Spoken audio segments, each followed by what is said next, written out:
മണിക്കുട്ടൻ എന്ന് പറഞ്ഞാൽ എല്ലാവർക്കും അറിയാവുന്നതാണ്. പണ്ട് തൊട്ടേ സിനിമകളിലൊക്കെ അഭിനയിച്ച് അതുപോലെ തന്നെ ഭയങ്കരമായിട്ട് ഫേമസ് ആയിട്ടെന്ന് പറഞ്ഞാൽ പിന്നെയും കൂടുതൽ ഫേമസ് ആയിട്ടുള്ള ബിഗ് ബോസിലാണ്. അതിൽ വിന്നർ കൂടിയായിരുന്നു.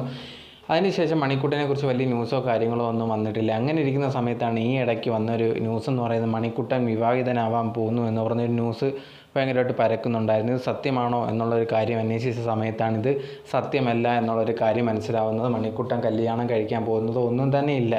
ഇങ്ങനെ കുറേ ന്യൂസ് പോയിക്കൊണ്ടിരിക്കുന്നു. ഇതെല്ലാം വ്യാജം മാത്രമാണ്. സോ ഈ ഒരു മണിക്കുട്ടൻ ഇപ്പോൾ റിലേഷനിലാണോ എന്ന് ചോദിച്ചാൽ അല്ലെന്നാണ് ഈ ഇടയ്ക്ക് കൊടുത്തൊരു ഇൻ്റർവ്യൂവിൽ പറഞ്ഞത്. അങ്ങനെ ഇപ്പം റിലേഷൻഷിപ്പിലോ ഒന്നും അല്ലെന്നാണ് പറഞ്ഞത്. പക്ഷേ കല്യാണം കഴിക്കാൻ റെഡിയാണ്. കറക്റ്റായിട്ടുള്ള ടൈം വരുമ്പോഴത്തേന് കറക്റ്റായിട്ട് കല്യാണം കഴിക്കുന്നതാണെന്നാണ് മണിക്കുട്ടൻ പറഞ്ഞത്. അതുപോലെ തന്നെ ബിഗ് ബോസ് ആ സമയത്ത് അറിയാം, സൂര്യ ഉണ്ടെങ്കിൽ മണിക്കുട്ടനെ പ്രപ്പോസ് ചെയ്തിട്ടുണ്ടായിരുന്നു. പക്ഷേ തനിക്ക് താല്പര്യമില്ലെന്ന് സൂര്യ അടുത്തും പറഞ്ഞിട്ടുണ്ടായിരുന്നു. പക്ഷേ ആൾക്കാർ പറഞ്ഞൊരു കാര്യം, സൂര്യ ഉണ്ടെങ്കിൽ ആ സമയത്ത് മണിക്കുട്ടനെ പ്രപ്പോസ് ചെയ്തതിൻ്റെ മെയിനായിട്ടുള്ള കാര്യം എന്ന് പറയുന്നത് ആ ഒരു എന്താ പറയുക, എല്ലാവർക്കും വോട്ടൊക്കെ കിട്ടാൻ വേണ്ടി അതിൻ്റെയൊക്കെ ആവശ്യത്തിന് വേണ്ടി, അല്ലാതെ മണിക്കുട്ടനോട് ഇഷ്ടമോ കാര്യങ്ങളോ ഒന്നും ഇല്ലെന്നും ആ സമയത്ത് എല്ലാവരും പറഞ്ഞൊരു കാര്യമാണ്.